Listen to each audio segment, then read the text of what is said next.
Às 8 horas, 3 minutinhos pelo horário de Brasília. Estamos ao vivo para todo o Brasil. Você, claro, sempre conosco aqui, nosso convidado especial, nesses nossos encontros. E a nossa série Delphos Play 2023 vem com tudo, vem trazendo novidades, vem trazendo diferenças para vocês aí. Isso é muito importante, muito relevante. Junto, oportunidade dupla de se encontrar. E dessa vez, os nossos encontros vêm conversar sobre o mundo de Homero. Vamos falar sobre a Ilíada e a Odisseia. Esse é um curso que eu já tive o privilégio de oferecer outras vezes, principalmente para os alunos da Departe, Vivências Artísticas, a nossa versão presencial dos cursos. E esse curso é um curso que vem numa nova versão, uma nova roupagem mais aprofundada, sabe? Uma quantidade maior assim, de conteúdo, mas não por isso menos intrigante, menos interessante. Então, serão, no total aqui, nós teremos 6 encontros que são totalmente dedicados à Ilíada e depois 6 encontros que passam a ser todos dedicados à Odisseia. Então, a gente inicia esse nosso trabalho já nesse mês de janeiro. A gente começa esse nosso primeiro encontro aqui no dia 5, né? E vamos na sequência, né, até final de março. A gente vai estudar 6 encontros, ainda em mais 6 encontros a Odisseia. A Odisseia, previsão do nosso calendário, começar, creio eu, na semana anterior ao Carnaval. Bom, que dá até um tempinho aí para quem quiser fazer uma leitura, aprofundar e tal. Hoje, em especial, a abertura do curso, eu não vou pedir para vocês lerem nada, porque vocês estão chegando aqui, né, ainda nos últimos rescaldos do ano novo, mas, de qualquer maneira, a gente pode, quem quiser, correr atrás. Vamos usar a tradução do Carlos Alberto, tudo. Vocês podem buscar, ler essa guia a partir daí. Já no nosso próximo encontro, nós falaremos dos primeiros 6 livros, mas hoje é uma aula de introdução e é exatamente isso que a gente vai fazer a partir de agora. Então, vamos juntos nessa jornada. Você que está chegando aqui agora, conhecendo o nosso trabalho nesse momento, eu peço primeiro que você deixe o seu like e curtir aqui, para que você ajude a gente a divulgar esse material. E, principalmente, ative as notificações no sininho. Nós estamos ao vivo de segunda a sexta, às 8 da noite. E assim que acabam as transmissões, o conteúdo fica disponível. Então, se você gostar de algum curso, tiver interesse nesse material, se inscreva para você ter acesso a tudo, poder assistir quantas vezes você quiser. Nossos cursos agora são os mais variados possíveis e você é nosso convidado para essa jornada. Tanto os cursos desse mês de janeiro, como também para outros cursos que você, por acaso, possa querer se inscrever. Procure as nossas redes sociais, @DelphosPlay, ou então, vá com tranquilidade, escrever uma mensagem para a gente no e-mail cursos.online@yahoo.com.br, que também é a nossa chave Pix para você fazer a sua inscrição. Então, sem mais delongas, vamos iniciar aqui a nossa gravação com posteridade e vocês vão acompanhar comigo essa série começa a partir.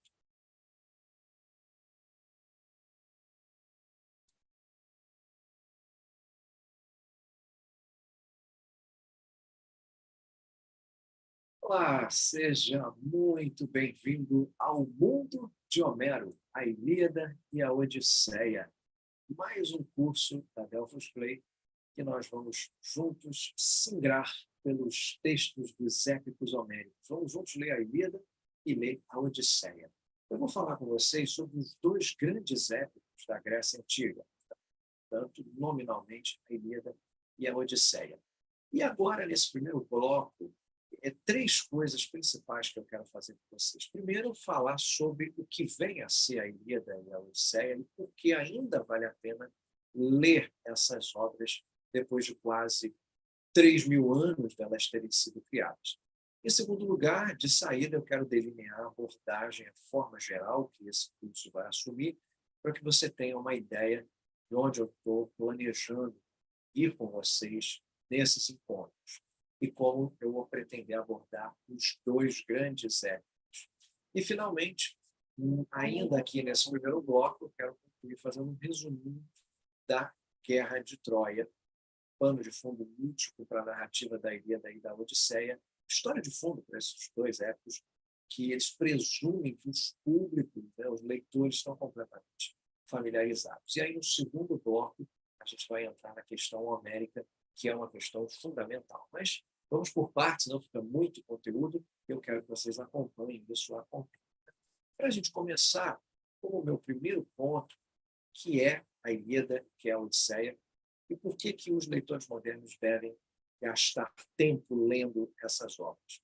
Esses dois poemas são, na verdade, as primeiras obras literárias da tradição da Europa Ocidental, embora representem a culminação de uma tradição secular de composição oral e poesia oral, ou seja, eles começaram, como a gente vai discutir em detalhes no próximo bloco, sendo transmitidos de geração após geração por meio da transmissão oral e de memorização, em vez da escrita. Mas, quando a escrita foi introduzida na Grécia, essas foram as duas primeiras grandes obras literárias a serem escritas. Portanto, eles são o início da tradição literária ocidental. Eles também são os primeiros épicos totalmente desenvolvidos na cultura ocidental. Esse termo épico já nos trava aqui porque a gente precisa de uma pequena definição. Por épico, os próprios gregos simplesmente queriam dizer qualquer poema longo escrito em um metro poético, que nós chamamos de hexâmetro dactílico. Então, não importa qual fosse o conteúdo, não importa qual fosse o assunto dos próprios gregos, se um poema fosse escrito em hexâmetro dactílico, ele contava como um épico. Mas a influência da Ilíada e da Odisseia na cultura grega ela foi tão grande, a influência da cultura grega na cultura europeia posterior foi tão gigantesca, que épico passou a significar qualquer poema narrativo longo que tratasse do assunto com o qual a Ilíada e a Odisseia tratam, ou seja, deuses, heróis, guerra, aventura e às vezes guerra e aventura misturadas. E dessa maneira, a Ilíada e a Odisseia influenciaram não só a nossa compreensão do épico, como uma forma, ou seja, um longo poema narrativo, mas também a nossa compreensão do que é o conteúdo do épico. Dentro da própria civilização grega, os épicos homéricos foram os principais textos culturais para essa civilização. O que eu quero dizer com textos culturais é que esses épicos eram muito mais do que apenas entretenimento. Eles são, sim, entretenimento, claro, mas eles são muito agradáveis apenas para você ouvir ou para você ler como história, mas dentro da civilização antiga eles ainda eram muito importantes do que um mero entretenimento pode parecer indicar. Eles vão servir como ferramentas educacionais, vão fornecer exemplos morais para as pessoas e vão fornecer paradigmas de como se deve ou não comportar em determinadas situações. Exemplos de como as pessoas devem lidar com quase todas as situações que possam surgir na vida humana, e esse aspecto da Ilíada e da Odisseia foram particularmente importantes na sua fase pré-escrita. Como eu já falei, eles vão se desenvolver primeiro como poemas orais, como poesia que foi transmitida oralmente por várias gerações, antes mesmo de serem escritas. Numa cultura pré-letrada, numa cultura que não tem escrita, a contação de histórias, de uma forma ou de outra, vai assumir uma importância enorme, muito mais do que numa cultura letrada, porque, se você pensar bem, isso faz todo sentido, numa cultura sem escrita, como que a transmissão de valores de uma geração para outra vai acontecer? Como uma cultura que não tem escrita explica como os humanos devem interagir com os deuses, o que são os deuses, qual é a natureza da realidade, como as pessoas devem viver juntas, como os casamentos devem ser conduzidos, como os pais devem lidar com os filhos, o que o inimigo deve a outro inimigo no campo de batalha. todo aquele tipo de coisa que nós, em uma cultura letrada, altamente desenvolvida, codificamos nos livros de direito, nos livros de história, nos textos teológicos, nos tratados religiosos. Numa cultura que não tem escrita, pode usar esse termo aí, pré-letrada, em vez de simplesmente uma cultura analfabeta, para fugir do estigma de analfabeto, uma cultura pré-letrada, nós temos realmente uma única maneira de transmitir todos esses valores culturais, e isso é através de histórias tradicionais da cultura. Isso é verdade não só para a cultura grega antiga, mas para qualquer outra cultura pré-letrada. Assim, além de ser divertido, a Ilíada e a Odisseia codificam ou contêm sob a superfície, pode ser uma maneira de colocar isso, todo tipo de informação sobre os valores, a estrutura moral, o sistema de crenças da cultura grega antiga. Essa função a que serviam não vai desaparecer, uma vez que foram escritas esses textos, essas obras. Muito pelo contrário, uma vez que a escrita foi introduzida na Grécia, provavelmente aí no século VIII a.C., esse é um outro ponto que a gente vai abordar no segundo bloco, uma vez que a escrita é introduzida na Grécia, a Ilíada e a Odisseia passaram a se tornar os principais textos primários com finalidade educacional. Quando um garotinho, e quase sempre era um garotinho, digamos, do século V a.C., em Atenas, ia ser ensinado a ler e a escrever, ele era ensinado a ler e a escrever com os épicos de Homero, com a Ilíada e a Odisseia. Essas eram as obras que qualquer pessoa instruída e letrada conhecia. A marca de ser uma pessoa letrada, educada, era justamente a familiaridade com a Ilíada e com a Odisseia. E nesse papel, uma vez que a Grécia se tornou letrada, ela começa a fornecer uma espécie de pedra de toque, sabe? Uma espécie de ferramenta para você resolver dúvidas, argumentos, citar precedentes em casos legais, para você referir como um floreio retórico um discurso que você vai fazer. Então, a maioria dos grandes escritores que nós temos desde a Idade de Ouro da Grécia, que é Atenas, do século V até o século IV a.C., a maioria dos grandes escritores que nós temos fazem referência constante, direta ou indiretamente, aos épicos homéricos. Então, dessa maneira, dentro da sua própria cultura, eles vão fornecer esse tipo de rico depósito de citações ou pontos de referência para que toda a cultura pudesse usar na sua existência cotidiana.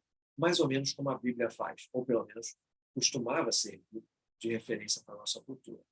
É um pouco difícil a gente usar essa terminologia que, às vezes, alguns gostam de dizer, que a Ilíada e a Odisseia eram a Bíblia dos gregos.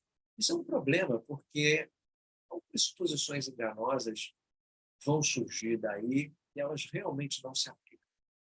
Primeiro que a Ilíada e a Odisseia não eram textos sagrados da mesma forma que a Bíblia é um texto sagrado para judeus e cristãos, ou que o Alcorão é um texto sagrado para os muçulmanos. Não eram dogmas.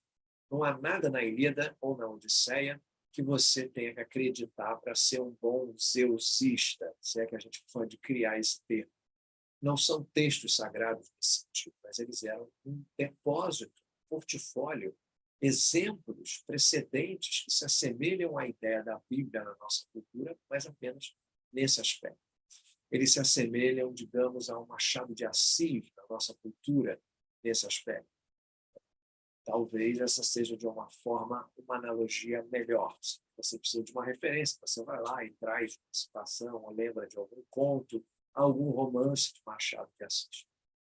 Então, além da importância na própria cultura, eles também vão, por acaso, preservar os relatos mais completos de vários episódios importantes do mito da Guerra de Troia. Eventos como Aquiles arrastando o corpo morto do seu inimigo, Heitor, atrás da sua carruagem, uma imagem muito vívida da história da Guerra de Troia, algo que a maioria das pessoas que conhecem já ouviu falar. Esse episódio específico ocorre na Ilíada. A Ilíada é a nossa principal fonte para esse evento, em especial da Guerra de Troia. E assim, muitos dos detalhes importantes da história da Guerra de Troia e a própria Guerra de Troia se tornam um dos mitos mais relevantes da cultura ocidental. Muitos dos detalhes importantes são preservados na Ilíada e na Odisseia. Então, tudo bem, eles eram importantes na sua cultura, preservam uma grande quantidade de informações sobre a Guerra de Troia, mas, ainda assim, por que os leitores de hoje deveriam se preocupar em ler essas obras depois de quase 3.000 anos delas terem sido criadas?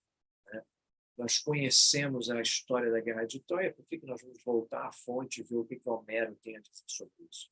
Nós temos outras referências culturais. Não vamos usar mais a Ilíada e a Odisseia dessa maneira, por que elas são mais importantes do que as outras? Bom, tem duas respostas óbvias para essa pergunta. Em primeiro lugar, esses épicos sobreviveram porque continuaram a falar com os leitores ao longo dos tempos, dos séculos, através de culturas que estavam em transformação, culturas que estavam em mudança. São muito mais do que meras narrativas sobre a guerra ou sobre as aventuras na Roma do caso. Elas vão olhar além dessas histórias superficiais de uma maneira mais profunda, no âmago do que significa ser humano, a condição humana. Falam de questões da vida, da morte, do significado da mortalidade, de como os seres humanos devem e podem chegar a um acordo com o fato da morte. Vão examinar a idade, o efeito do tempo sobre os seres humanos, as interações das pessoas com outras pessoas, maridos com esposas, pais com filhos e assim por diante. São obras que ressoam conosco, porque elas são muito mais do que meras histórias sobre uma guerra em particular ou o retorno de um herói em particular. Elas têm um significado muito mais amplo que isso.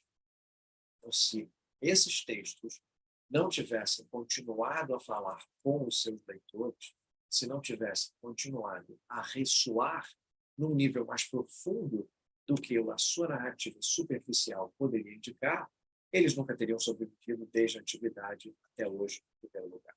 Isso talvez mereça uma pequena explicação. Vamos lá. Nós temos uma tendência a pensar que um livro, uma vez publicado, permanece acessível, mesmo que ele esteja, digamos, esgotado. Você pode encontrar uma cópia do livro na biblioteca, pode encontrar no sebo, enfim. Na antiguidade, a invenção da imprensa, é claro, a sobrevivência de qualquer livro, de qualquer texto escrito, era uma proposta muito mais tênue, muito mais perigosa. Para sobreviver, um livro tinha que ser copiado à mão. Sempre que o manuscrito se desgastava, outro tinha que ter feito à mão. Isso era um processo extraordinariamente trabalhoso.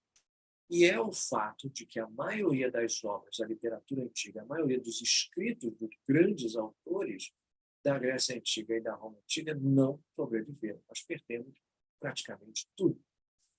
E eu não estou aqui falando de obras obscuras, de autores que ninguém nunca ouviu falar. Só para dar um exemplo muito famoso, o dramaturgo grego Sófocles, que compôs o Édipo Rei, Antígona, ele escreveu provavelmente 120 tragédias. E dessas, 7. Só 7 sobreviveram até os dias de hoje. E o resto? O resto se perdeu para sempre. Nós temos alguns fragmentos, citações de outros autores, fragmentos literais que foram encontrados principalmente no Egito, mas o repertório de Sófocles, hoje, todo o conteúdo da obra de Sófocles são apenas 7 peças, um total de 120 que ele originalmente compôs. Outros autores estão numa situação pior ainda. Pegue Safo de Lesbos, grande poeta de Lesbos, Safo. Nós temos um único poema inteiro, o resto são fragmentos. Um poema completo de Safo de Lesbos, proveniente dos 3 livros de poesia que ela, nós sabemos, escreveu. Então, dessa maneira, a Ilíada e a Odisseia, se elas não tivessem sido consideradas extraordinariamente convincentes, dignas de serem preservadas, elas não teriam sido preservadas. Ser convincente não é por si só suficiente para garantir a preservação. De novo, Sófocles é um exemplo, mas sem dúvida é uma condição sine qua non, né? Se você não é, elas vão morrer, vão sumir, vão desaparecer no curso da história muito antes e a gente não teria nenhum desses textos. Então, eles vão sobreviver em parte porque continuaram a ser atraentes para os leitores. Elas ainda são atraentes para os leitores. E uma outra razão pela qual vale a pena ler essas obras hoje, a razão pela qual vale a pena se familiarizar, é a influência absolutamente extraordinária na literatura ocidental posterior. Parte da razão pela qual essas obras continuam a ser familiares, convincentes, razoáveis, compreensíveis para nós, é simplesmente porque elas tiveram muita influência em quase toda a cultura ocidental posterior. Não só na literatura, mas na arte, na música, quase tudo que a gente puder imaginar em termos de cultura ocidental faz parte aqui desse repertório. Mais puramente em termos de literatura, tiveram uma influência enorme que a gente acha, em certo sentido, isso familiar, porque são a base de quase todas as outras obras literárias da nossa cultura.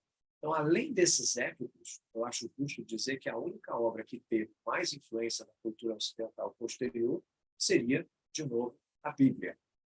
A Bíblia, por um lado, né, os épicos homéricos, por outro, são realmente as duas molas principais a partir das quais a cultura ocidental se desenvolveu. E, no entanto, ao mesmo tempo em que esses épicos permanecem atraentes e familiares de muitas formas, a sociedade que eles descrevem é estranha, é remota para nós, muito remota. Alguns leitores tentam hoje ler essas obras e ficam chocados, porque são textos patriarcais, escravocratas, monárquicos, politeístas. Cada um desses termos, provavelmente, a gente pode usar uma aula inteira para explicar dentro da cultura grega, mas de forma muito breve, a gente olhar o que há de estranho em cada um desses quatro aspectos da sociedade homérica. Quando eu digo que essa sociedade é patriarcal, eu não estou me referindo a um sentido vago em que homens têm um pouco mais de poder do que as mulheres, ou um pouco mais de autoridade do que as mulheres. Não, não, não. Eu quero dizer muito mais forte do que isso. A sociedade que é retratada aqui, nesses épicos homéricos, é uma sociedade que os homens têm todo o poder público, ou pelo menos toda a autoridade pública. Quase sem exceções, os homens controlam a família, controlam os reinos, controlam a sociedade. O poder das mulheres, se é que ele existe, é sempre relegado à esfera doméstica. Isso é muito diferente da nossa sociedade contemporânea. A posse de escravos, eu acho que realmente não precisa de nenhuma discussão nesse sentido, exceto dizer que nos épicos homéricos ninguém questiona a validade da escravidão como um sistema. Nunca passou pela cabeça de ninguém nessas obras que poderia haver uma outra maneira de construir uma sociedade que não fosse com escravos. Ninguém quer ser escravo nos épicos homéricos. E os escravos que são escravos sempre querem sair desse lado, se tornarem senhores. Mas a ideia de que poderia haver uma sociedade que não se concentrasse nos escravos, que não operasse através da escravidão, simplesmente não ocorre a ninguém, não aparece em nenhum momento nesses épicos. Da mesma forma, o fato da sociedade dos épicos homéricos ser monárquica. Você vai ver, quando a gente começar a falar sobre a Ilíada, que nós não estamos falando de uma Grécia unificada sob um rei grego. A gente fala de uma confederação frouxa de pequenos reinos, de pequenas comunidades, mas cada uma dessas pequenas comunidades é governada por um rei. E, de novo, parece nunca passar pela cabeça de ninguém, seja na Ilíada ou na Odisseia, que pode haver uma outra maneira de governar uma sociedade sem ser com um rei. E, de novo, você pode não gostar do rei que tem, pode querer expulsar o rei, matar o rei, se tornar rei no lugar dele, mas a ideia de que poderia existir uma outra forma de governo, que não a monarquia, uma outra maneira de administrar uma sociedade, simplesmente não está presente aqui. Realeza é o que a sociedade manifesta nos épicos homéricos.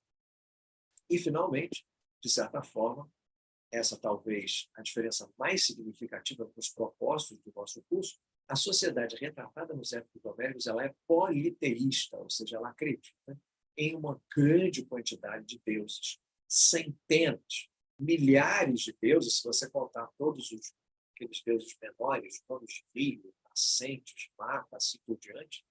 Mas mesmo quando a gente fala dos deuses principais, tem muitos deles.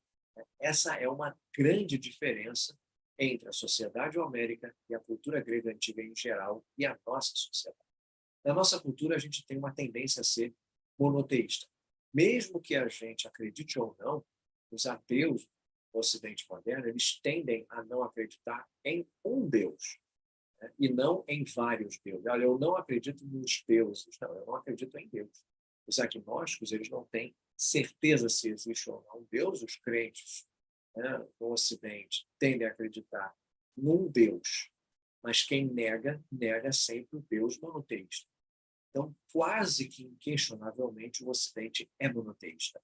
Não ocorre a maioria dos ocidentais modernos que poderia haver qualquer outro sistema. E no caso dos épicos homéricos, eles presumem, sem sombra de dúvidas, que é claro que o público entende, aceita e venera uma multidão desses deuses. Isso é importante o suficiente para justificar a gente passar uma boa parte de uma aula nossa mais para frente falando sobre os deuses dos épicos.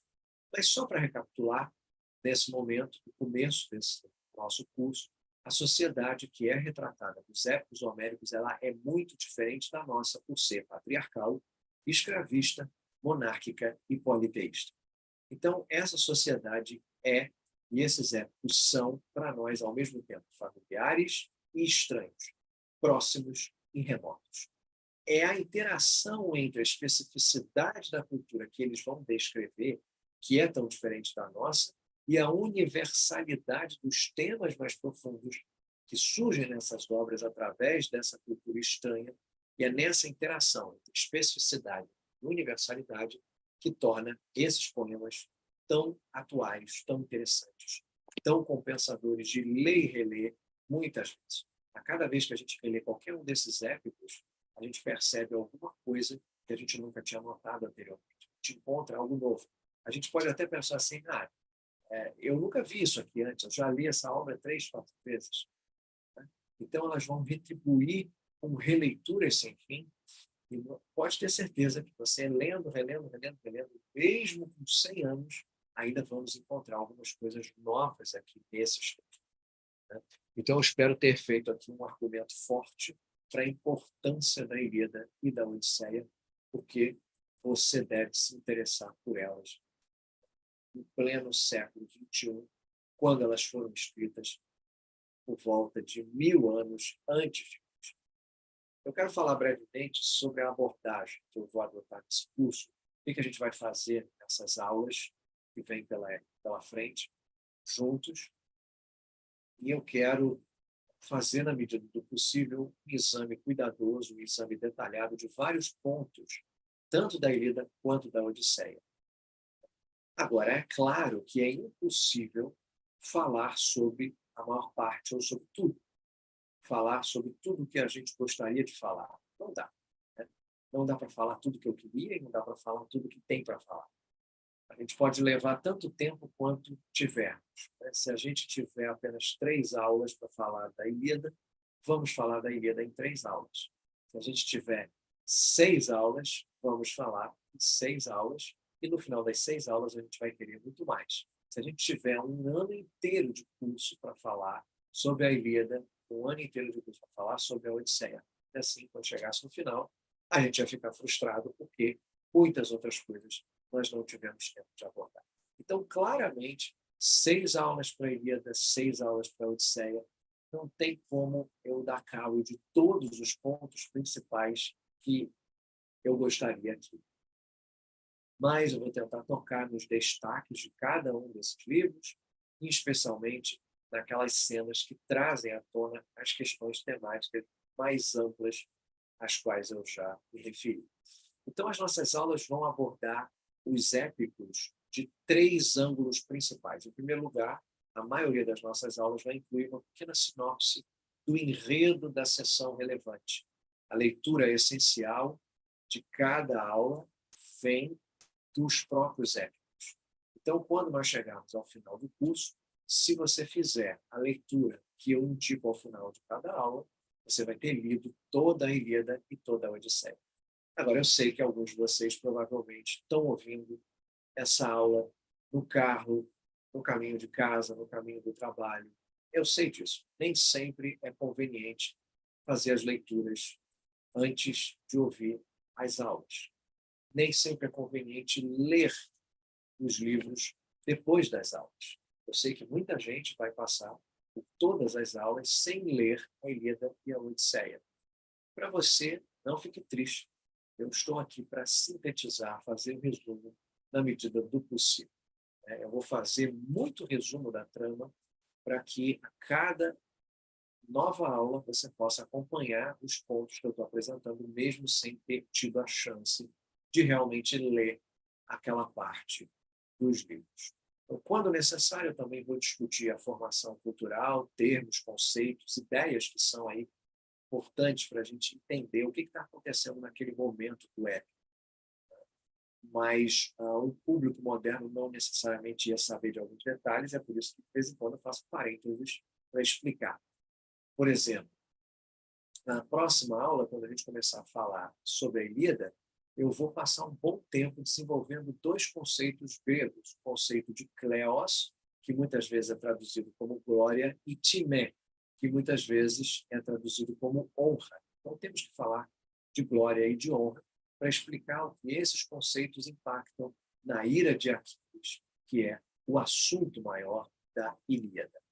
O terceiro prisma, o terceiro ângulo a partir do qual as nossas aulas vão abordar a Ilíada e a Odisseia, é abordar as questões mais amplas que são apresentadas tanto pela Ilíada quanto pela Odisseia. O conteúdo mais profundo do qual o enredo e os pressupostos culturais são o veículo. Então, a última coisa que eu quero fazer nessa introdução, nesse nosso primeiro bloco, é trazer para vocês material de base essencial. Ou seja, não dá para a gente começar sem saber do mínimo, do mínimo, do mínimo. Então, antes da gente começar a falar sobre a Ilíada e sobre a Odisseia, tem 2 tipos de antecedentes que nós precisamos saber. Primeiro, o pano de fundo mítico, que é a história da Guerra de Troia, que é o que eu vou resumir e sintetizar.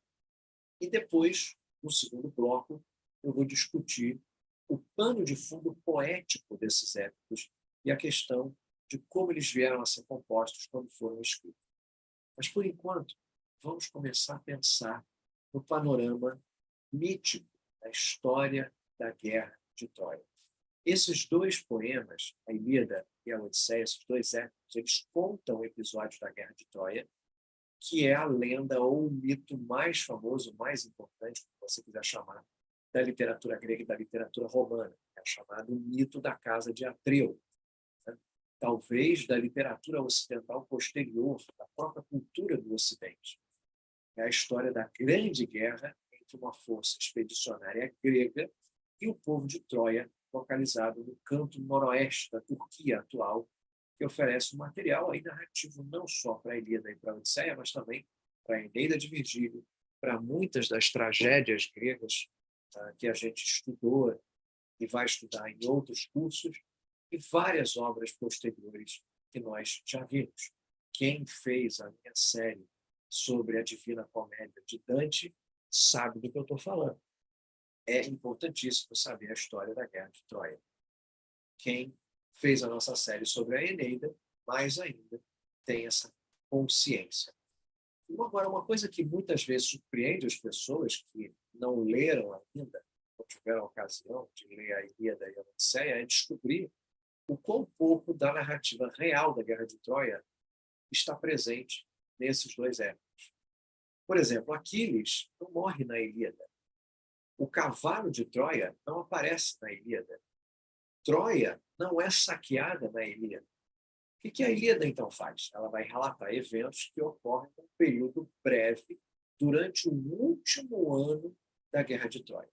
E a Odisseia narra as aventuras de Odisseu, ou Ulisses, como os romanos chamavam, a caminho de casa, depois que a Guerra de Troia já acabou. Então, muitos dos episódios mais famosos dessa guerra não vão aparecer nos poemas homéricos. Então, esses dois épicos não foram os únicos da Grécia Antiga a falar da Guerra de Troia. Houve uma série de outros épicos que preencheram os eventos, o resto da história da época, antes da Ilíada, os eventos que aconteceram depois da Ilíada, durante o saque de Troia e assim por diante. Só que esses épicos, infelizmente, não sobreviveram, não existem mais, se perderam. A gente sabe o que eles falavam, porque nós temos resumos em prosa desses épicos, que é interessante, às vezes a gente gosta de chamar de o resumão da antiguidade, né? Tem assim, uma síntese, uma sinopse. A gente sabe o que está contido nos épicos perdidos, mas esses épicos não existem mais. Então, eu tenho que dizer que, mesmo na própria Grécia, não havia dúvida na mente de ninguém que a Ilíada e a Odisseia eram os melhores textos que abordavam questões da Guerra de Troia. Os outros eram mais curtos, qualidade inferior. A gente não está aqui chorando pitanga sobre a perda de 7 ou 8 épicos igualmente belos como a Ilíada e a Odisseia. Não é essa a questão. Mesmo assim, é bom a gente ter em mente que seria ótimo se nós tivéssemos os outros épicos para contar o resto da história. Infelizmente, nós não temos. Só que a Ilíada e a Odisseia assumem que você conhece a história. Eles partem do pressuposto que você está ambientado. Isso é muito famoso, então você tem que saber, faz parte da sua cultura como grego.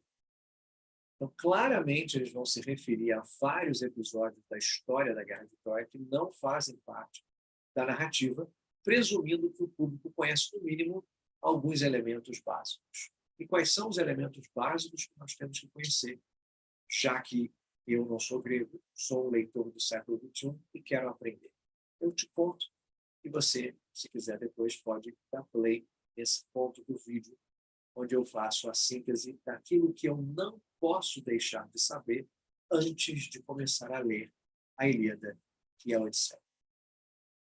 Helena, a mulher mais bela do mundo, filha do grande deus Zeus, esposa do rei grego Menelau, foi raptada pelo príncipe troiano Paris e levada para Troia. Sob o comando do irmão mais velho de Menelau, Agamenon, os gregos reuniram uma frota, navegaram para Troia e lutaram para recuperar Helena. A guerra contra Troia vai durar 10 anos. Durante esse tempo, a luta é bastante equilibrada. Cada lado tinha o seu principal guerreiro, Aquiles, os gregos, Heitor, os troianos, e outros guerreiros igualmente importantes e semelhantes. Aquiles era o maior guerreiro grego, filho de uma deusa mãe, Tétis, um pai humano, Peleu. O casamento, a união de Tétis e Peleu foi arranjado pelo deus principal, Zeus, o rei dos deuses, e Tétis, que não foi uma noiva aí inteiramente disposta. E quando a Ilíada começa, Tétis e Peleu claramente não vivem mais juntos há anos. Tétis voltou para o mar, ela é uma deusa do mar, e ela vem quando seu filho Aquiles a invoca. Mas, aparentemente, ela não tem absolutamente nada a ver com o seu marido Peleu. Aquiles, o maior guerreiro grego, matou Heitor, o maior guerreiro troiano, e não muito tempo depois foi morto por Paris, o mesmo príncipe troiano que raptou Helena. Depois da morte de Heitor e Aquiles, os gregos recorreram à malandragem, para vencer a guerra contra Troia. A gente sabe, é o ardil, o famoso cavalo de madeira, o cavalo de Troia, com guerreiros escondidos ali dentro e usado como um meio de saquear Troia à noite. Durante o saque de Troia, os gregos cometeram vários ultrajes, incluindo o assassinato do rei Priamo no altar da sua casa, o assassinato do filho bebê de Heitor, Astianax, jogando ele das muralhas de Troia, o estupro da filha virgem de Príamo, Cassandra, no templo da deusa virgem Atena. Esses ultrajes, esses atos que iam além do que um exército conquistador poderia legitimamente fazer numa cidade conquistada, causaram a ira dos deuses contra os gregos. E essa raiva vai se manifestar na volta para casa dos gregos. Muitos deles não conseguiram chegar em casa. Agamenon, quando chega em casa, chega para ser assassinado pela sua esposa e pelo amante dela. Odisseu passou 10 anos depois da guerra tentando voltar para casa. Enfim, esses são os elementos básicos da história da Guerra de Troia que a Ilíada e a Odisseia presumiam claramente que o público estivesse familiarizados. Há alguns detalhes famosos que estão faltando, por exemplo, aqueles que vocês conhecem, né? Aqueles que já ouviram essa história podem estar pensando, espera um pouquinho, e o julgamento de Paris? Já ouviu falar disso? A história que Paris, que sequestra a Helena, é convidado a julgar um concurso de beleza entre 3 deusas. Hera, a esposa de Zeus, Atena, deusa da sabedoria e da guerra, filha de Zeus, e Afrodite, deusa da paixão sexual, também filha de Zeus. Essas 3 deusas aparecem a Paris, pedem que ele julgue no concurso qual delas é a mais bela. E cada uma oferece a ele um suborno para ele escolher. Hera oferece poder sobre muitas cidades. Atena, destreza na guerra, e Afrodite oferece a mulher mais bela do mundo. Ele escolhe Afrodite. A mulher mais bela do mundo é Helena, ela já é casada, daí vem o rapto de Helena, daí a origem da Guerra de Troia. Mais informações sobre esses detalhes você pode encontrar na nossa série Mitologia Grega, onde nós contamos com aulas inteiras falando sobre o mito da casa de Atreu ou dos Átridas, contando essas nuances que você precisa saber antes de começar a ler. Mas se você não fez esse curso ou quer seguir, não tem problema. Eu acredito que, pelo menos por enquanto, essa síntese vai nos ajudar. Se você quiser aprofundar, pode ficar à vontade também no nosso curso de Mitologia Grega. Muitos acadêmicos, muitos estudiosos, provavelmente pensam que a Ilíada se refere ao julgamento de Paris. Mas o fato é que, se a Ilíada fala do julgamento de Paris, isso acontece de uma forma muito elíptica, só uma vez, tangenciando. Alguns chegam a dizer que Homero não conhecia essa história, que o julgamento de Paris foi uma invenção posterior, desenvolvida justamente para explicar por que na Ilíada Hera e Atena odeiam os troianos e Afrodite favorece os troianos. Nós simplesmente não sabemos se Homero conhecia essa história ou não. Um outro elemento famoso da história da Guerra de Troia é a ideia de que Aquiles era invulnerável, exceto pelo calcanhar, o famoso calcanhar de Aquiles. Claramente isso é desconhecido para Homero. Na verdade, se você pensa em Aquiles como invulnerável, isso torna absurdo muitas das coisas que acontecem aqui na Ilíada. Vejam, Aquiles tem armadura. Ele tem uma armadura de corpo inteiro. E a sua mãe, Tétis, é que dá essa armadura para ele. Ela sai do mar e diz, aqui, filha, aqui está uma placa especial para a parte de trás do seu calcanhar. Agora você está bem. Não tem nada disso. Então, é nítido que Homero não conhece a tradição de que Aquiles era invulnerável, tirando o calcanhar. Então, aqui nesse primeiro bloco, nós vimos que são a Ilíada e a Odisseia, porque elas são importantes, e ainda vale a pena ler, como funcionam dentro da sua própria cultura. Eu falei rapidamente sobre o formato do curso, dando a você um panorama muito rapidamente do fundo mítico essencial à Guerra de Troia, principalmente para aqueles alunos que não fizeram a nossa série de mitologia grega. Agora, vamos falar do pano de fundo poético da Ilíada e a Odisseia, como que as coisas são formadas, quem criou, quando que foram escritas, e para isso eu preciso introduzir vocês a chamada questão homérica. Então, vejamos, nesse segundo bloco, a questão homérica. Eu quero falar sobre como a Ilíada e a Odisseia foram criadas, quem, se é que alguém foi Homero, discutir toda essa questão homérica, história, os antecedentes, por que os estudiosos questionam a ideia de que um autor sozinho teria sido responsável pela Ilíada e pela Odisseia. E antes da gente se despedir, eu quero falar das evidências de que a Ilíada e a Odisseia, de fato, surgiram de uma tradição oral de composição, em vez de serem obras de um gênio individual. Quero discutir a implicação da sua natureza oral e falar um pouquinho das nossas evidências de quando os dois épicos foram realmente escritos. Então, vamos iniciar esse segundo bloco dando o pano de fundo e a justificativa para a chamada questão homérica. Os eventos que são narrados na Ilíada e na Odisseia, os eventos da Guerra de Troia e as suas consequências, supostamente aconteceram no século XII a.C. A data tradicional para o saque de Troia, que os historiadores gregos posteriormente deram, foi o ano de 1184 a.C., perto do início do século XII a.C., quando os eventos supostamente teriam ocorrido. Só que, vejam, o alfabeto não chegou na Grécia até pelo menos o século VIII a.C.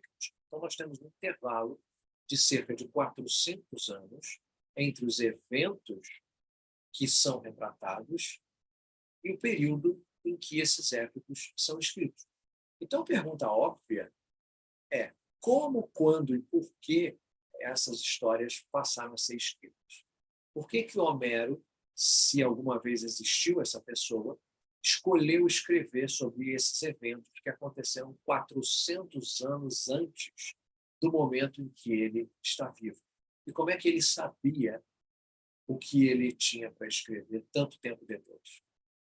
Os próprios gregos do período clássico, eles não duvidavam da historicidade nem da Guerra de Troia, nem muito menos de Homero. Eles presumiam que havia ocorrido um saque de Troia.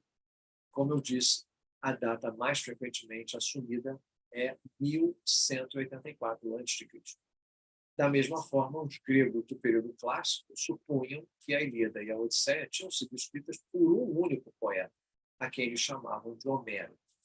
Só que no século II, depois de Cristo, alguns estudiosos começaram a questionar se alguma vez existiu um Homero ou se a Ilíada e a Odisseia eram, de fato, amálgamas de poemas originais mais curtos, coleções, inscrições mais curtas de diferentes episódios, conformando aí a Ilíada e a Odisseia, de alguma forma foram montadas depois de serem transmitidas de memória por várias gerações depois da Guerra de Troia. Existem estranhezas o suficientes em relação à Ilíada e à Odisseia para fazer com que os estudiosos começassem a questionar a historicidade de Homero. Por exemplo, alguns episódios que parecem discordar de outros episódios dentro da mesma obra. Só vou dar um exemplo mais óbvio aqui. Na Odisseia, no livro 11, que nós vamos começar a estudar daqui a 6 encontros, no livro 11 da Odisseia, nós vemos uma descrição muito detalhada do estado das almas depois da morte, quando Odisseu visita o submundo e fala com os espíritos dos mortos. Só que no livro 24 da mesma Odisseia, nós temos uma descrição bem diferente de como é a vida após a morte. Parece que tem aí uma contradição. Parece um desacordo dentro do próprio texto da Odisseia sobre o que pode ser considerado algo muito importante, a vida após a morte, dentro da cultura homérica. Então, vejam, já no século II da era cristã, surge a questão. Esses poemas foram realmente escritos por um autor individual ou eles são coletâneas de obras separadas originalmente, obras mais curtas que foram unidas para serem uma só. Em 1795, portanto, final do século XVIII, depois de Cristo, obviamente, um estudioso alemão chamado Friedrich Wolff publicou um livro sugerindo que Homero tinha sido um bardo analfabeto, poeta, que compunha em vez de escrever, que compôs oralmente no século X a.C. e cujas obras passaram, então, a ser transmitidas de memória por meio dos seus discípulos, por meio dos seus descendentes, até que, finalmente, foram escritas, diz o Wolff, por volta do século VI a.C. Essa obra, esse trabalho, esse livro do Wolff, ele chamou de Prolegômenos a Homero. E a sugestão que ele dá é que Homero tinha sido um bardo oral do século X, abrindo o caminho no século XIX para a chamada questão homérica.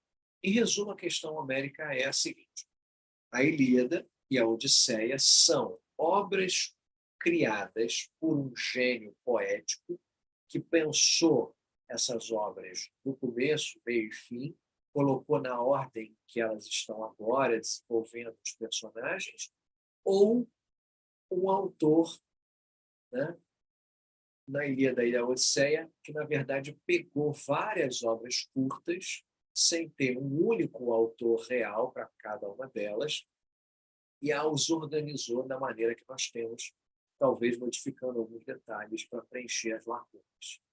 A discussão sobre a questão homérica no século XIX vai dividir dois campos dos pensadores: os unitaristas e os analistas ou separatistas. Os unitaristas, não tem nada a ver com religião, eles acreditavam que havia, de fato, um autor por trás de cada um desses épicos.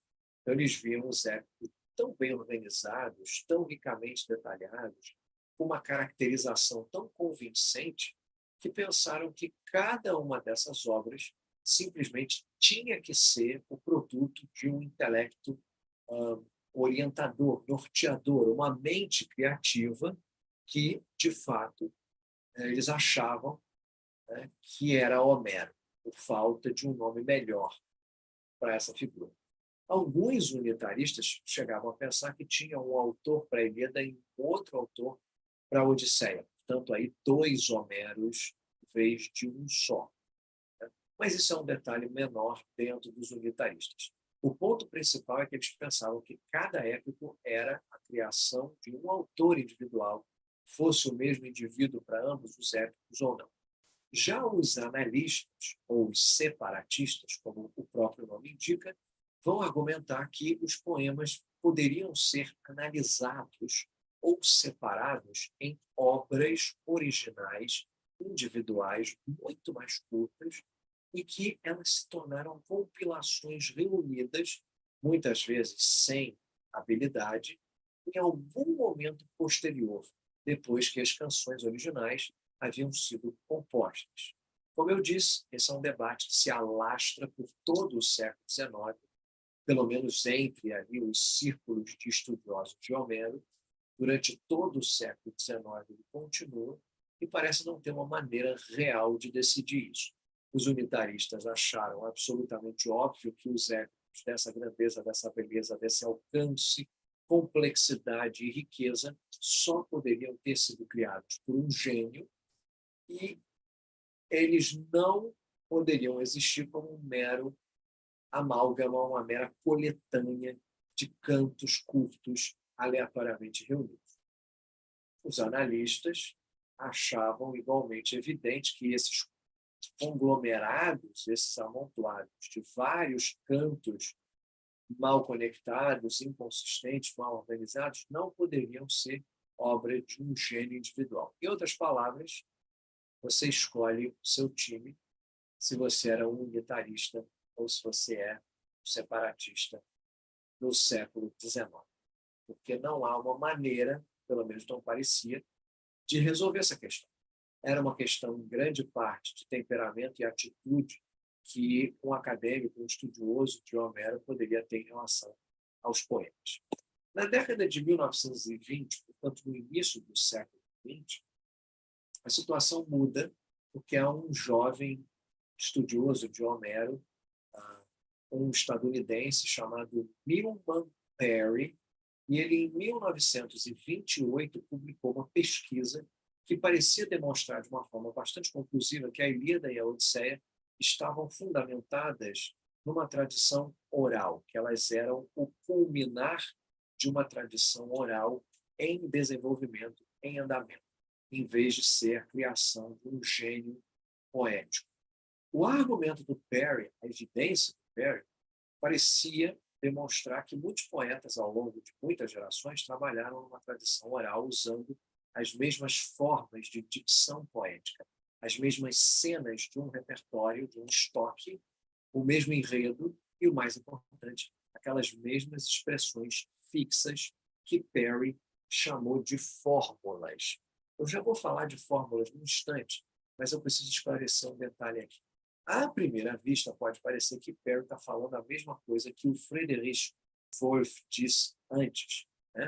Lá em 1795, Wolff falou que os poemas foram compostos oralmente, transmitidos oralmente por várias gerações, durante cerca de 400 anos, e depois passaram a ser escritos. Então, o que tem de diferente do que o Parry disse em relação ao que o Wolff falou? Vejam, o Wolff ele postulava um único autor, um único gênio criativo, Homero.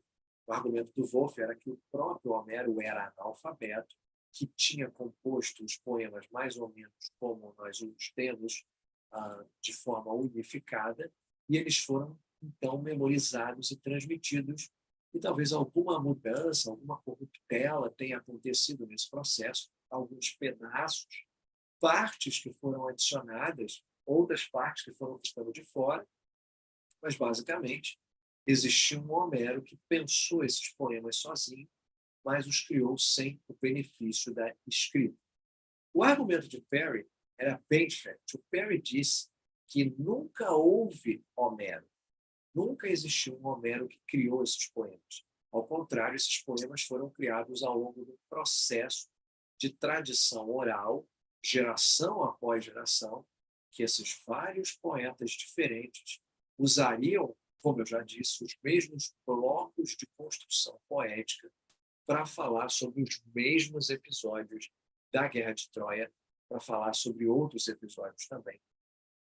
E o que nós temos, na verdade, na Ilíada e na Odisseia é como se fosse uma performance, uma apresentação registrada de toda uma tradição épica que pode ter sido muito diferente se nós tivéssemos pego um outro contador dessa mesma história. Se o bardo fosse outro, um outro texto, um outro dia, tudo seria diferente. Então, isso aqui que é a Ilíada e o que é a Odisseia, na verdade, são uma polaroid, um instantâneo da tradição oral que está em constante movimento, em vez de uma produção criativa completa de um gênio individual. A contribuição mais importante do Parry para a erudição homérica, né, os estudos homéricos, e a evidência mais forte desse argumento foi o que ele chamou de fórmulas em Homero. Falei que já explicava, então chegou a hora.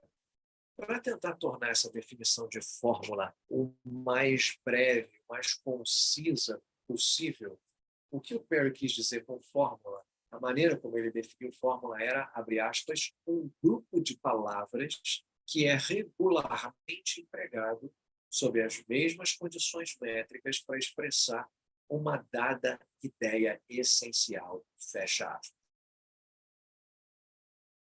Para esclarecer isso melhor, eu preciso falar sobre o metro, ou sobre a métrica épica. Porque, claro, isso é importante agora. Como eu falei no início do encontro, a métrica dos épicos homéricos é o hexâmetro dactílico. Essa métrica, que em grego é provavelmente uma das mais flexíveis e das mais utilizáveis, consiste numa alternância de sílabas longas e sílabas curtas. A unidade básica, chamada dáctilo, é uma sílaba longa que é seguida de duas curtas. Como se fosse bam, pam, pam, bam, pam, pam, bam, pam, pam, bam, pam, pam. Uma longa bam e duas breves, pam, pam. Mas essas duas curtas podem ser substituídas por uma longa. Então, você pode ter uma unidade de verso que seja duas sílabas longas, longa, longa, em vez de longa, curta, curta. Então, eu posso ter bam, bam, em vez de bam, bam, bam, bam, bam, bam. Então, essa métrica, ela não funciona muito bem na nossa língua. Ela não funciona no português. Fica complicado, fica desajeitado, né? E fica parecendo um papá, quando a gente usa o exâmetro datílico em português. Há poetas que tentaram usar o exâmetro datílico em português. O caso mais notável que nós temos é o do grande tradutor Carlos Alberto Nunes, que adaptou toda a métrica grega para a língua portuguesa no seu hercúleo de traduzir a Ilíada, a Odisseia e a Eneida de Virgílio. Então fica um pouquinho com aquela imagem de um papá, mas é a maneira mais bela e mais próxima na nossa língua que nós vamos chegar do grego homérico. Por isso, assim como no nosso curso de Virgílio nós lemos a Eneida do Carlos Alberto Nunes e nos cursos de Shakespeare nós lemos as traduções dele, aqui não vai ser diferente. O que nos interessa como estudiosos é o zelo pelo grego, o grande respeito que ele tinha pela métrica do original, que fazem da tradução do Carlos Alberto Nunes a nossa escolhida para esse curso. Claro, você pode ficar à vontade. Se você já tiver outras traduções, quiser ler mais de uma tradução, fica tranquilo.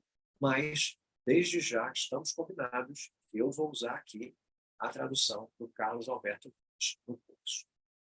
Em grego, o exâmetro datílico é um metro muito bonito, muito fluido, muito flexível, muito utilizado.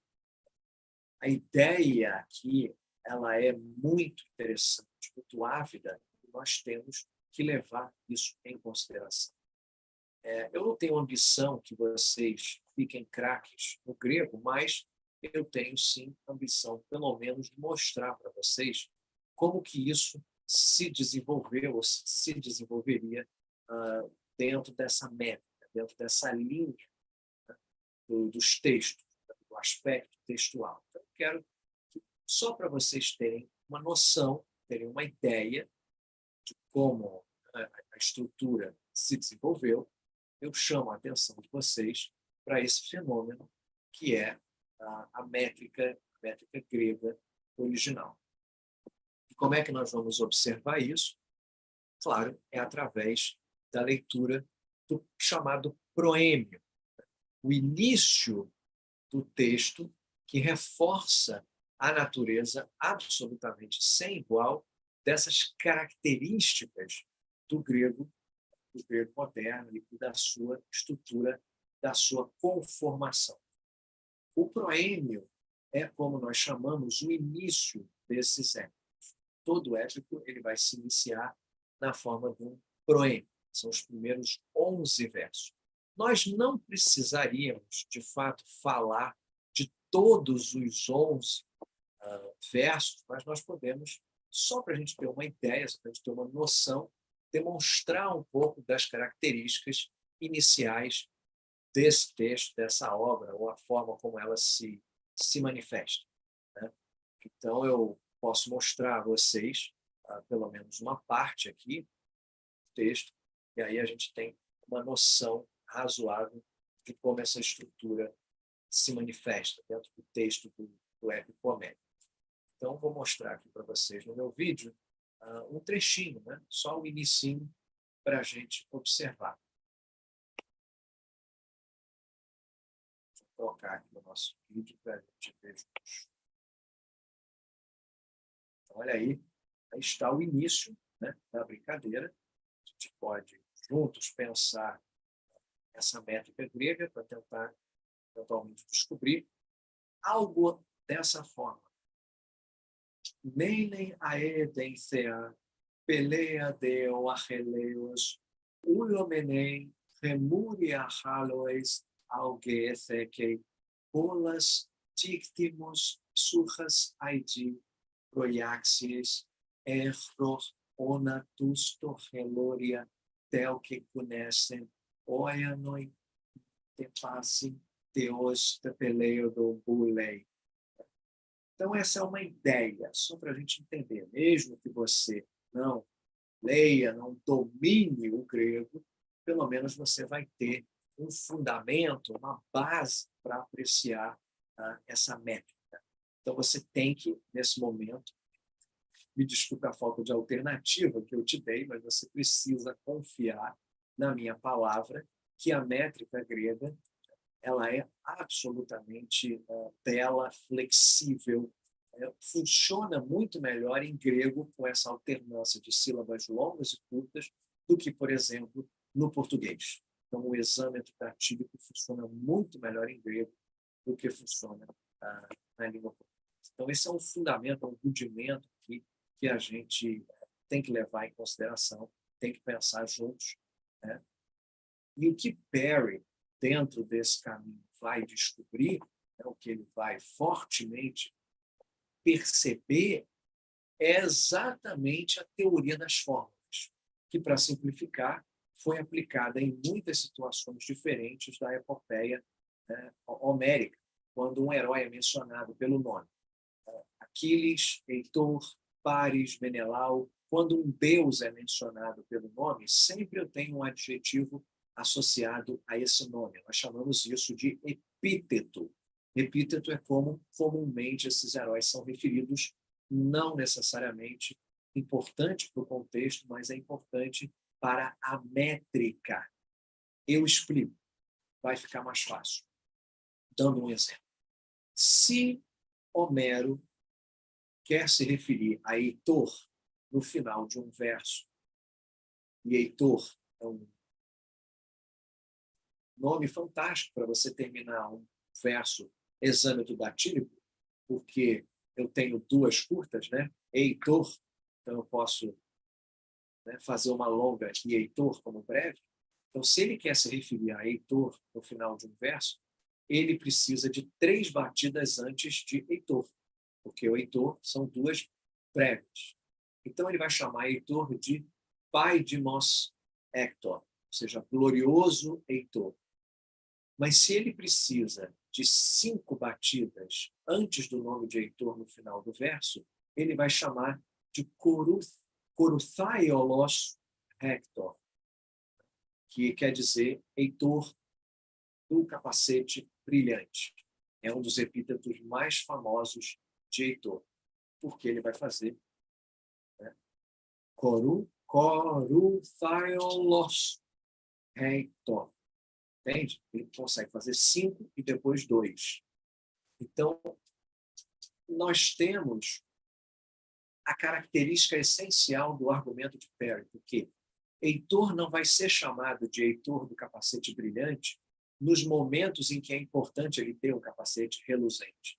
Ele é chamado de Heitor do capacete brilhante nos momentos em que o poeta precisa daquelas 5 batidas para preencher a métrica de um verso. Da mesma maneira que Aquiles, de pés rápidos, podas orcus arquileos, às vezes ele vai ser chamado de pés rápidos, simplesmente, mesmo quando ele está sentado. Então, não é o modo veloz, mas é às vezes em que a métrica do poema exige que ele seja veloz. Além disso, nesses casos que eu acabei de mencionar, são nomes desses heróis, Heitor, Aquiles, no nominativo, ou seja, funcionando como sujeito da frase. O grego, como muitas outras línguas, o latim, inclusive, eles têm um sistema de casos, onde a forma de uma palavra é diferente se o substantivo for objeto direto do verbo, for sujeito do verbo, for vocativo, se ele tiver no caso possessivo e assim por diante. Então, em cada um desses casos, esses heróis têm um epíteto diferente. Quando o heitor está no genitivo em grego, que é o caso possessivo, ele é o heitor domador de cavalos, em vez de heitor do capacete brilhante, porque é isso que se encaixa metricamente na construção do verso em hexâmetro dativo. Então, o argumento básico de Perry é que as fórmulas de Homero, elas exibem o que ele chamou de economia. É uma economia métrica, ou seja, diferentes formas de se referir a um determinado personagem, a uma determinada ideia, elas não vão ocupar a mesma posição métrica. Ou, explicando ao contrário, cada padrão métrico eu tenho apenas uma única forma de se referir. Geralmente, uma única maneira de se referir a um personagem específico. E qual é a implicação disso? E aqui está a pedra angular da teoria do Perry. É que quando esse texto é apresentado numa performance, o bardo não pensa de forma criativa. Ele fica, nossa, qual seria o melhor adjetivo para descrever Aquiles nessa situação específica? Não, ele está usando fórmulas já prontas, tiradas de um conjunto tradicional, de um kit de composição, de um kit narrativo. Então, quando você quer falar de Aquiles no final de um verso e ele está no nominativo, você chama ele de rápido. Isso vai contra o que a maioria de nós considera inspiração criativa, inspiração poética, e vai funcionar muito bem para um tipo de poesia que se faz no improviso, na performance, onde o contador da história, o bardo, ele não pensa tanto em formar uma linguagem poética maravilhosa, mas focado em produzir uma canção usando os blocos de construção que ele aprendeu na sua tradição e com seu ofício. Então, a teoria da composição oral de Perry, se você for além da pura fórmula, ela ajuda a explicar duas outras características notáveis dos épicos homéricos, que é o que nós chamamos das cenas tipo, né? Assim chamadas pelas esquisitices do dialeto homérico. Essas cenas tipográficas, elas são fórmulas que estão espalhadas ao longo de todos os textos e elas são exatamente o que o nome diz. São cenas típicas. Elas se repetem várias vezes, feitas exatamente da mesma maneira, com as mesmas palavras. Qualquer pessoa aqui que chegou nesse curso já tendo lido a Ilíada ou a Odisseia, provavelmente já percebeu isso. Na Odisseia, por exemplo, quando as pessoas vão fazer uma refeição, a gente não recebe uma descrição diferente a cada refeição. Ah, nessa refeição eles comeram isso. Não, eles vão se sentar, vem uma governanta, limpa a mesa, coloca a cesta de pão na frente deles, estende as mãos para o pão. Então, quando eles vão se fartar de comer e de beber, a história continua. Então, tem toda essa pequena seção de muitos versos que simplesmente o bardo recita para criar aquele efeito de, em vez de ele falar, então eles comeram, ele conta toda uma história que já é chavão, já é clichê. E então se sentaram, então comeram, e assim fizeram, e assim novamente vão fazer. E ele repete aquilo de novo, e de novo, de novo, quantas vezes for preciso. A teoria da composição oral de Perry também vai explicar as chamadas estranhezas do dialeto homérico. Isso porque a língua que está aqui, inclusive esse grego que eu li para vocês no início, ela é bem diferente do grego que as pessoas usavam. Tem muita coisa estranha, tem muito arcaísmo. A forma do grego falada na Ilíada e na Odisseia nunca foi a forma da língua grega, até onde nós sabemos, falada em lugar nenhum. Na verdade, aquilo ali é um amálgama, uma mistura de palavras muito antiquadas, arcaísmos, esse tipo de coisa. Seria o equivalente em português, com formações estranhas. Palavras que foram esticadas um pouco para que mais sílabas do que o que normalmente teriam tivessem, para respeitar a métrica. Palavras que foram comprimidas um pouco para se encaixar no metro, né? Normalmente não caberiam ali, foram encolhidas, o que, novamente, vejam, no argumento de Perry, parece ser uma indicação de uma linguagem poética tradicional que se desenvolveu para esse tipo de apresentação poética, em vez de um poeta individual criando à medida que ele avança na própria história. Então, Perry formou essa teoria estudando a Ilíada e a Odisseia, os épicos homéricos, mas ele também fez um trabalho interessante, comparativo, para tentar legitimar, solidificar e validar ainda mais a sua teoria. Ele e o seu aluno, Albert Lord, estudaram a prática poética de bardos analfabetos no sul dos territórios eslavos, chamados Guslars, que trabalhavam numa tradição oral, e ainda, de fato, trabalham nessa tradição oral. Ainda existem alguns deles, no século XXI, são raros, mas eles existem. E Perry e Lord descobriram que os Guslars eslavos usavam fórmulas, cenas de tipo exatamente como ele havia encontrado nos poemas homéricos, como se fossem blocos de construção com os quais o material da apresentação era organizado. Então, dessa maneira, um bardo eslavo do sul, ele recriava o mesmo poema, aquela mesma história, numa versão ligeiramente diferente cada vez que ele a interpretava. Em vez de simplesmente memorizar palavra por palavra, ele contava aquela história um pouquinho diferente, mas usando as mesmas fórmulas.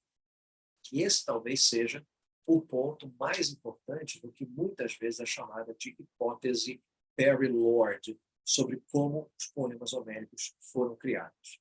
Perry e Lord descobriram que se você fosse a um determinado bardo eslavo do sul e falasse assim para ele, me conta aquela história desse grande herói que você contou para mim no ano passado. Mas, conta exatamente como você contou para mim há um ano atrás. Ele vai recriar a mesma história em geral, o contorno da história é o mesmo, mas aquilo não é, palavra por palavra, o mesmíssimo poema que ele narrou e apresentou no ano anterior. Você fala assim, você cantou palavra por palavra a mesma coisa? Ele vai dizer, sim, claro, mas se eu gravar e um ano depois gravar de novo e comparar essa gravação, e é isso que o Perry e o Lord vão fazer, a música, o canto que ele tinha cantado, tinha diferença. Então, a exatidão, palavra por palavra, do tipo que o Wolff teorizou para o seu Homero analfabeto do século X a.C., simplesmente parece não ter existido.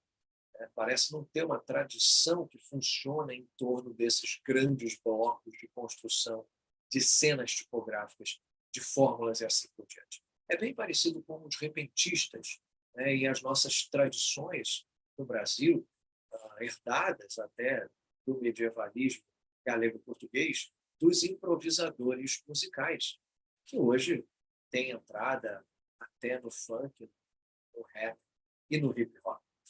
Se a hipótese do Perry e do Lord for aceita, se vocês aceitarem, achar que é legal, então essas primeiras obras da literatura ocidental, a Ilíada e a Odisseia, originalmente não podem ser consideradas literatura. Eram, na verdade, peças performáticas recriadas de forma ligeiramente diferente cada vez que alguém cantava esses cantos. Agora, muitos críticos do trabalho de Perry e do Lord vão apontar que essas canções cantadas pelos Guslars eslavos do Sul, elas são muito, muito curtas. As mais longas que foram gravadas são ainda muito curtas quando comparada, por exemplo, a um canto da Ilíada ou da Odisseia. Então, elas não mostram o mesmo tipo de complexidade, não mostram o mesmo tipo de referência cruzada dentro dos textos que nós vamos encontrar ou pensamos encontrar na Ilíada e na Odisseia. No entanto, o Perry e o Lord, junto dos seus discípulos e seguidores modernos, permanecem convictos de que esses épicos homéricos eram, de fato, produto de composição oral. Nós não sabemos exatamente por que esses épicos teriam sido realizados. Uma das hipóteses plausíveis é que eles foram originalmente apresentados num período de 3 ou 4 dias em festivais religiosos. Então, você ia lá, assistia a parte 1, parte 2, parte 3, né? Que apresentar a poesia cantada, narrando façanhas de deuses e heróis, é algo que se desenvolve como parte de festivais religiosos na Grécia e que dessa tradição de apresentações de performance teria surgido a Ilíada e a Odisseia como nós a conhecemos hoje. A demonstração de que os épicos homéricos vão se basear na composição oral tradicional vai ter, portanto, algumas implicações muito importantes. É quase que universalmente aceito pelos estudiosos modernos, né? Nós temos ainda alguns obstinados que vão dizer que o Perry e o Lodge estão simplesmente errados, que os poemas homéricos não são baseados na composição oral e aceitam. Mas a maioria esmagadora dos acadêmicos, hoje, de longe a maioria dos homeristas modernos, aceitam a ideia de que Perry e Lodge demonstraram que a Ilíada e a Odisseia, de alguma forma, surgiram da composição oral. Mas esse, de alguma forma, é um advérbio aqui importante, porque nós não sabemos o quão oral a Ilíada e a Odisseia são. Como eles chegaram de onde eles estavam até o momento em que nós descobrimos os primeiros manuscritos. Qual é a diferença da primeira Ilíada para a Ilíada que nós temos agora?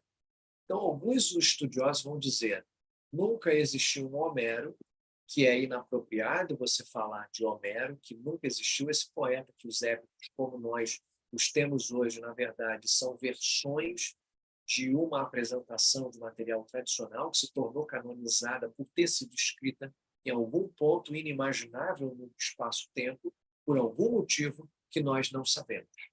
Outros estudiosos vão pensar que os épicos mostram um grau de sofisticação, de complexidade, que deve indicar uma estruturação cuidadosa por um poeta orientador. Alguém estava lá, com certeza, um intelecto norteador, alguém que a gente pode chamar de autor, falta de um termo melhor, embora um autor trabalhando aí sim dentro de uma tradução oral. Então, o trabalho do Perry não pôs fim à velha controvérsia entre unitaristas e separatistas, mas reformulou essa questão em termos diferentes. A mesma controvérsia existe sobre se houve ou não, em algum momento, alguém chamado Homero colocou esse material oral tradicional que nós temos agora, ou se é que existiu essa pessoa, né? Claro que a pergunta mais óbvia que poderia vir é quando, como e por que esses textos foram escritos. Afinal, eles são escritos. O Perry parece que demonstrou muito claramente que eles são baseados na composição oral, mas eles, hoje, são textos escritos, são livros. Nós temos eles aqui presentes conosco. E como é que isso aconteceu? Como é que passou a ser escrito? Mais uma vez, não há consenso entre os acadêmicos. Na verdade, não há sequer um consenso sobre quando o alfabeto foi introduzido na Grécia. A opinião da maioria é que o alfabeto aparece na Grécia, o alfabeto fenício, adaptado para funcionar para a língua grega, em algum momento do século VIII a.C. A gente diz isso por quê? Porque as primeiras inscrições que nós conhecemos não datam de antes de meados do século VIII, antes de Cristo.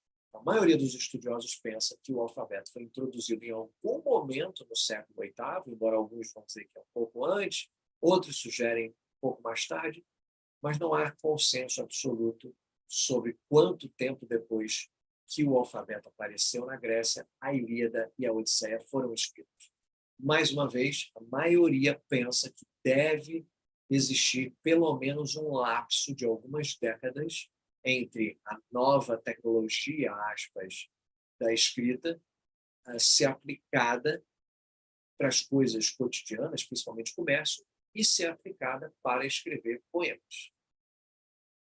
Parece óbvio para a gente que a primeira coisa que você faz com o alfabeto é escrever grandes poemas para não correr o risco de esquecer.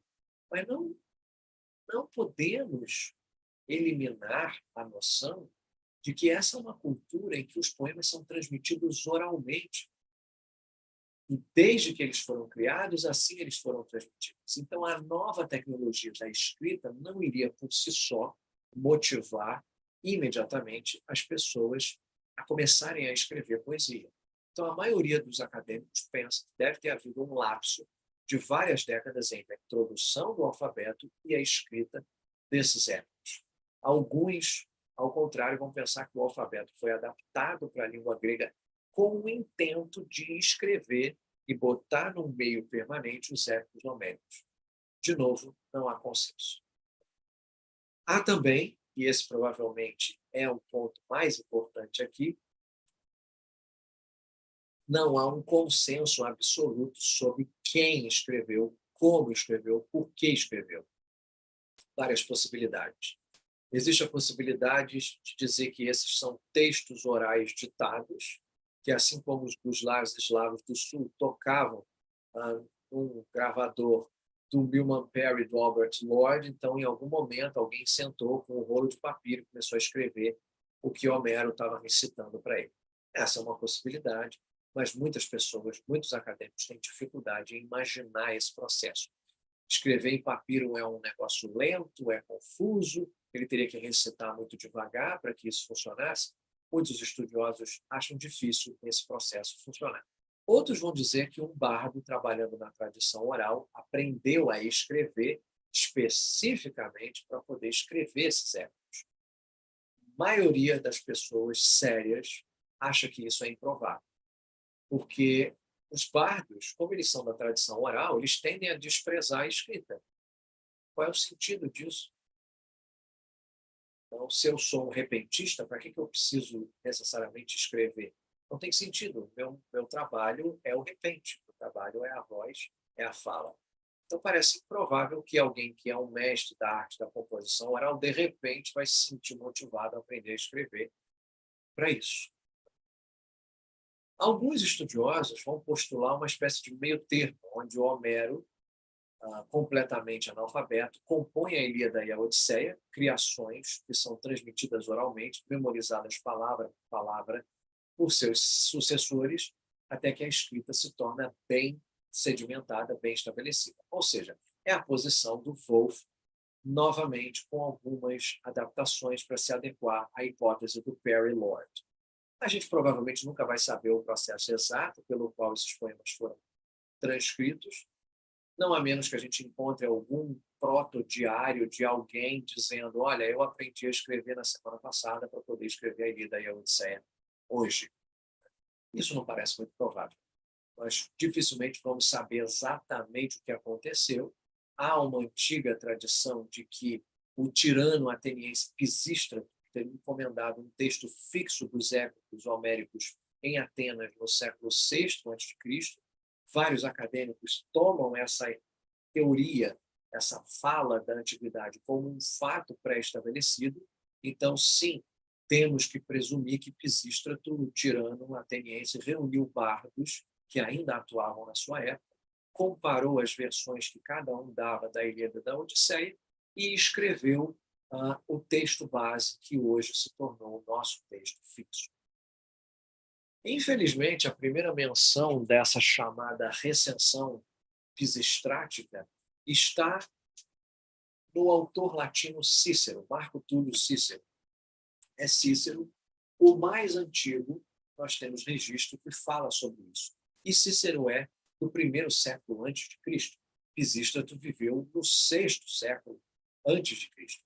É como se a única evidência que eu tivesse para a invenção da imprensa tipográfica do Gutenberg da década de 1450 fosse alguém na década de 1950 dizendo: olha, há 500 anos alguém inventou a prensa tipográfica. Qual é o peso que a gente realmente pode dar nisso? Talvez não muito peso, né? Então, a gente sabe que os textos da Ilíada e da Odisseia foram regularizados num processo contínuo de estandardização, de padronização desses textos.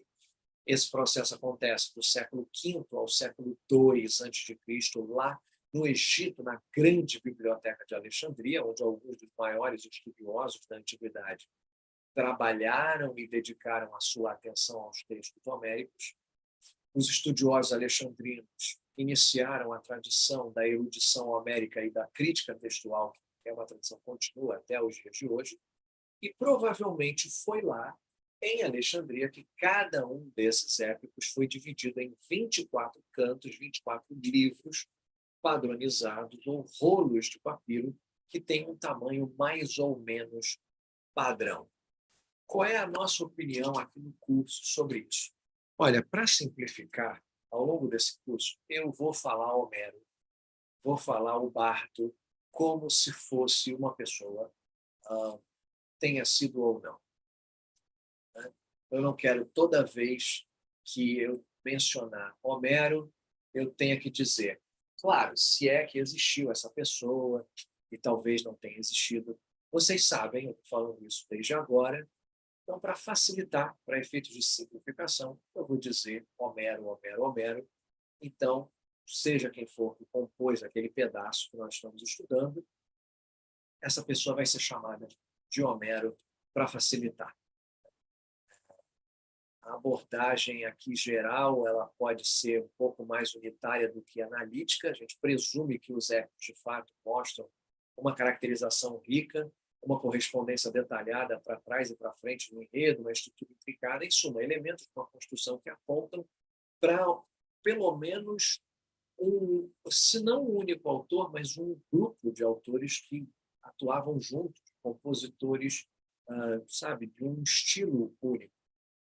Então, em algum momento, esses poemas foram apresentados na forma que nós temos, mas a gente deve lembrar que muitos dos estudiosos homéricos, na verdade, a maioria dos estudiosos homéricos, vai discordar veementemente dessa posição, mas eu vou adotá-la no curso por ser uma simplificação didática. Se você quiser se aprofundar na crítica textual homérica, fica à vontade, você já foi introduzido à questão homérica. Então, hoje, nós examinamos o pano de fundo desses poemas, da sua composição, o desenvolvimento, algumas das implicações que isso tem para a nossa compreensão desses textos. Eu vou referir novamente algumas das questões levantadas pela hipótese do Perry Lodge nas nossas próximas aulas, em referência a algumas cenas específicas. E já na nossa próxima aula, nós vamos começar a estudar juntos os 6 primeiros livros da Ilíada. Então, se você quiser, você pode ler os 6 primeiros cantos ou 6 primeiros livros da Ilíada. Se não quiser, pode aguardar a aula e ler os 6 livros depois. Sempre no final da aula eu vou dar essa indicação. Lembrando que eu sempre presto atenção e levo em conta que muitos de vocês não poderão ler. Vocês não vão ficar para trás. O curso segue, podendo você ler ou não. Se você puder, melhor. Se não puder, a gente vai se encontrar no próximo encontro, para dar início aqui à nossa leitura dos 6 livros iniciais da Ilíada. Muito bem. Então, é isso, minha gente. Foi o nosso primeiro encontro, essa primeira aula. Sei que é bastante informação para digerir, mas eu precisava introduzir vocês nesse elemento, nessa arte, nessa característica homérica, essa fundamental, essas questões aqui homéricas. E quem puder, deixa o like, ativa as notificações do sininho. Segunda a sexta, às 8 da noite, a gente está ao vivo, transmitindo para vocês. Se quiser se inscrever nesse curso, essa aula daqui a pouco sai do ar. Então, se inscreva. Envie a sua mensagem. Quero me inscrever para cursos.online@yahoo.com.br ou procura a gente em qualquer rede social, @DelphosPlay. Nós estamos em todas as redes, Instagram, Telegram, Facebook, Twitter, TikTok, procura a gente lá, chama no privado e a gente vai conversar com você. No nosso Instagram temos um link que abre uma árvore com todas as referências dos nossos cursos. Nós temos cursos públicos de catálogo, qualquer pessoa pode se inscrever, num portal chamado Udemy, U-D-M-Y. Nós temos os cursos que são exclusivos da Delphos Play. Para você se inscrever, você já tem que ter feito algum outro curso nosso. Tá? Então, aí você se inscreve para ter acesso a esse conteúdo. Quem quiser participar das gravações das nossas aulas, pode também fazer a inscrição debate. E aí você vai ter acesso à nossa sala virtual no Zoom, enquanto nós gravamos as séries. Né? Lembrando que os nossos cursos de segunda e de quinta-feira são exclusivos, transmitidos pelo YouTube. Portanto, para esses, você não tem como se inscrever da forma debate. Mas o lado positivo é que, uma vez que você esteja inscrito nos outros cursos de debate, você automaticamente tem acesso às gravações dos encontros de segunda e de quinta-feira, que são exclusivos aqui na transmissão do YouTube. Na nossa playlist Cursos Disponíveis aqui no canal, você pode ver outros cursos nossos que já gravamos e que estão sempre abertos para inscrição. Uma vez que nós terminamos uma série, o legal é isso, ela nunca sai do ar, ela sempre está à disposição para você se inscrever e assistir quantas vezes você quiser. Agradeço a vocês pela audiência, pela paciência, quem ficou comigo aqui até o final. E a gente se vê no nosso próximo encontro, na quinta-feira que vem, lendo os 6 primeiros livros da Ilha. Um forte abraço, pessoal. Obrigadão.